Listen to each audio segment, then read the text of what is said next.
Observando o Barcelona nos últimos anos, os fãs do clube catalão certamente devem lembrar com nostalgia da época de ouro, quando a equipe de Pep Guardiola conquistou o mundo do futebol com sua marca registrada. Já na primeira temporada como treinador iniciante, ele estabeleceu um recorde único, vencendo absolutamente todos os torneios em que participou. Ainda hoje, o invencível Barça é considerado um dos melhores clubes da história do futebol. Galera, não esquece de deixar o like e de se inscrever no canal, não custa nada e nos motiva a trazer mais vídeos como esse de muita qualidade. Bem, tenham um bom vídeo, vamos lá! Hoje, lembraremos do grande Barcelona de 2009, que foi construído por Pep. No final da primavera de 2008, Frank não teve chance de manter seu emprego à frente do Barcelona. A equipe repleta de estrelas terminou em terceiro lugar na La Liga, 18 pontos atrás do Real Madrid. Eles também não conseguiram compensar o fracasso em outros torneios. Eles foram eliminados na semifinal da Copa da Espanha e da Liga dos Campeões, em busca de um novo líder. De várias candidaturas, o presidente do clube, Joan Laporta, inesperadamente escolheu o jovem treinador da academia do clube, Pep Guardiola. O vetor de desenvolvimento foi direcionado para a formação da base da equipe com jogadores criados pelo próprio clube, e Pep também era deles até os ossos, mesmo sem experiência de um treinador no mais alto nível. Mas o seu Barcelona literalmente floresceu e jogou um futebol excepcional, o que não passou despercebido. Sabia-se que Pep era um estudante e um seguidor fiel das ideias de Johan Cruyff. Ainda como jogador, ele se posicionou em campo como um condutor das ideias dos treinadores e uma chave para todo jogo em equipe. E as primeiras palavras de Guardiola após sua nomeação foram: "Eu entendi que não teria conseguido este trabalho se não fosse um ex-jogador do clube. Sim, eu não tenho experiência, mas confio em mim mesmo. Não posso garantir um troféu, mas prometo que a equipe jogará o futebol que eu amo." Que tipo de futebol será? Ninguém ainda sabia qual seria. Mas o treinador tomou decisões imprudentes desde o início, como pareceu na época, por se desfazer das principais estrelas. Dois líderes autoritários do vestiário, Ronaldinho e Deco, foram rapidamente vendidos para o Milan e o Chelsea, respectivamente, por um preço baixo. Também saíram Gianluca Zambrotta, Giovanni dos Santos e alguns jogadores de menor calibre. O defensor direito Daniel Alves, comprado do Sevilha por 35 milhões de euros, foi a aquisição mais cara do verão. Eles também pegaram Seydou Keita como meio-campista do Sevilha.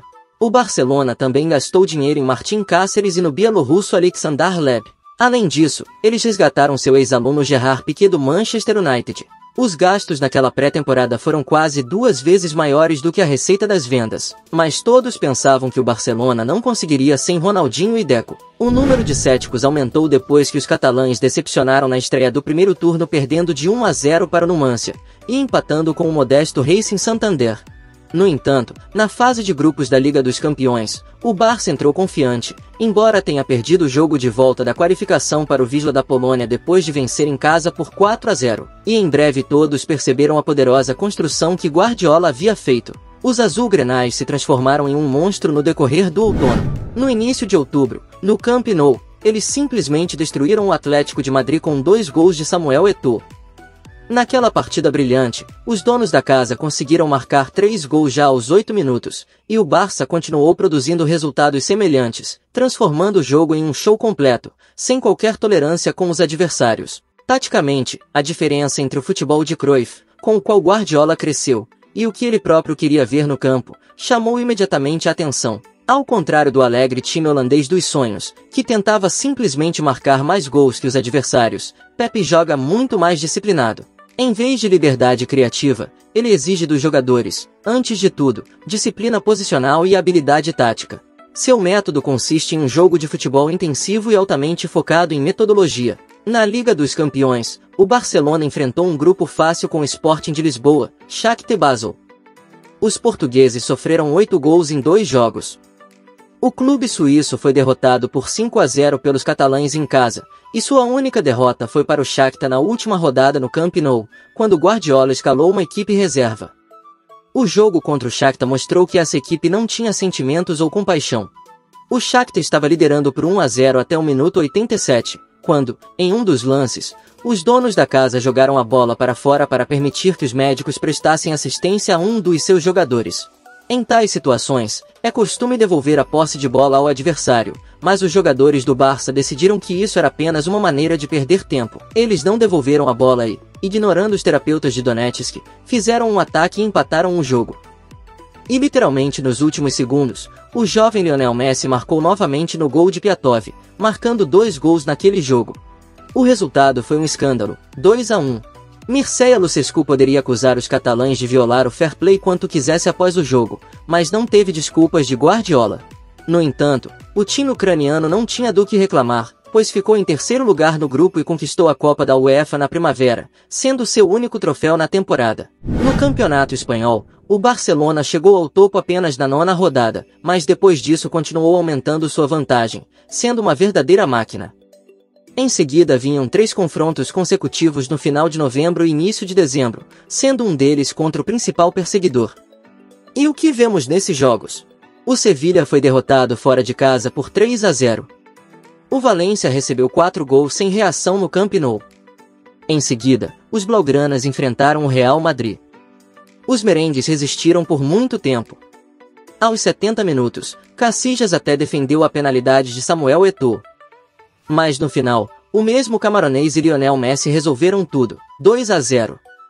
O Real também demitiu seu treinador, Bernd Schuster, no mesmo dia. Guardiola sempre jogou com o mesmo esquema, 4-3-3. Os intérpretes mudavam com frequência, mas o modelo não sofria com isso, sempre pegando a bola de maneira profissional e rolando para frente e para trás no meio-campo adversário em um ritmo lento, embalando e esgotando a vigilância do adversário. Era praticamente impossível roubar a bola de Xavi e Iniesta, e também cálculos eram feitos. E cedo ou tarde, as fraquezas da defesa da equipe adversária sempre eram encontradas. Isso lembrava um predador brincando com sua presa e, em um momento inesperado, dando o golpe fatal. O tiki-taka simplesmente enlouquecia tanto os adversários no campo quanto muitos espectadores nas arquibancadas ou na TV. O trio ofensivo Eto'o, Messi e Thierry Henry era imparável. De fantásticos 158 gols do Barcelona, estes 3 garotos marcaram exatamente 100 gols juntos. Na verdade, naquele Barça, todo mundo marcou gols. 15 jogadores marcaram pelo menos um gol e nenhum deles ficou sem marcar nos gols do adversário. Exceto pelo novato Gled e pelo jovem Pedro Rodrigues, que Guardiola apenas estava preparando para o time principal. Em relação aos seus pupilos, em primeiro lugar, Piqué se destacou no centro da zaga.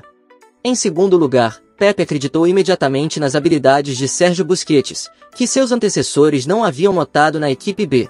E, em terceiro lugar, além de Piqué e Busquets, o jovem treinador trouxe outros garotos da academia. O mesmo Thiago Alcântara estreou pelo clube de sua cidade natal naquela temporada, ao lado da linha de ataque letal. O meio-campo da equipe também era um esquadrão separado de astronautas, incluindo Andrés Iniesta, Yaya Touré, Seydou Keita e Xavi. Com uma companhia assim, o Busquets ainda não testado, rapidamente alcançaria seu nível. Mas, Xavi assumiu o papel do cérebro do time, de garçom e de professor. Naquela temporada, ele distribuiu 27 assistências, enquanto na temporada anterior, sob comando de Rijkaard, o número era 3 vezes menor. Messi marcou muitos gols com as assistências do genial número 6, mas o próprio argentino nunca foi ganancioso. Ele se tornou o segundo depois de Xavi em assistências. O terceiro nessa lista ficou com o lateral Daniel Alves. O lateral corria como um trem expresso e chegava em todos os lugares. Em fevereiro, parecia que o Barça tinha se esgotado. No campeonato, a equipe não conseguiu vencer 3 jogos seguidos, perdendo para o Espanhol e o Atlético de Madrid. No primeiro jogo dos playoffs da Liga dos Campeões, eles quase não conseguiram empatar fora de casa com o Lyon. Mas essa sequência de derrotas apenas animou os catalães, que responderam esmagando os franceses no Camp Nou por 5-2. Quando o Bayern veio jogar no Camp Nou nas quartas de final, os donos da casa continuaram jogando como se ainda estivessem jogando contra o Lyon. Seguindo o exemplo dos franceses, o goleiro do Bayern de Munique, Hans-Jorge Bate, já no primeiro tempo, levou 4 bolas na rede, 2 deles marcados por Messi e 1 de Henry Eto'o. Uma desclassificação total da hegemonia alemã. No campeonato espanhol, naquele momento, a liderança já era tão grande que o time podia jogar só com jogadores reservas. No entanto, os principais jogos ainda estavam por vir para o Barça. Em 28 de abril, teve o primeiro jogo das semifinais da Liga dos Campeões em casa contra o Chelsea, no qual o treinador dos londrinos, Gus Hiddink, parecia neutralizar a máquina impecável de Guardiola. Apesar dos esforços dos catalães para romper a defesa dos visitantes, o jogo terminou em 0-0. Mas isso realmente parece uma anomalia, já que 4 dias depois, em 2 de maio, o Barcelona viajou para Santiago Bernabéu e destruiu o Real em sua própria casa. Estes foram os épicos 6-2. Apesar dos donos da casa conseguirem abrir o placar com esforços de Higuaín, Lionel Messi fez 2 gols naquele El Clássico, mas o melhor em campo entre ambas as equipes foi Xavi, que deu 4 assistências neste jogo, desfrutando da vitória sobre o Real Madrid. Depois o Barça partiu para Londres para a partida de volta contra o Chelsea e enfrentou novamente grandes problemas contra a defesa dos Blues. Os catalães sofreram um gol de Michael Essien no início. Em seguida, bateram a cabeça contra a parede. Com que sabor essa partida entrou para a história?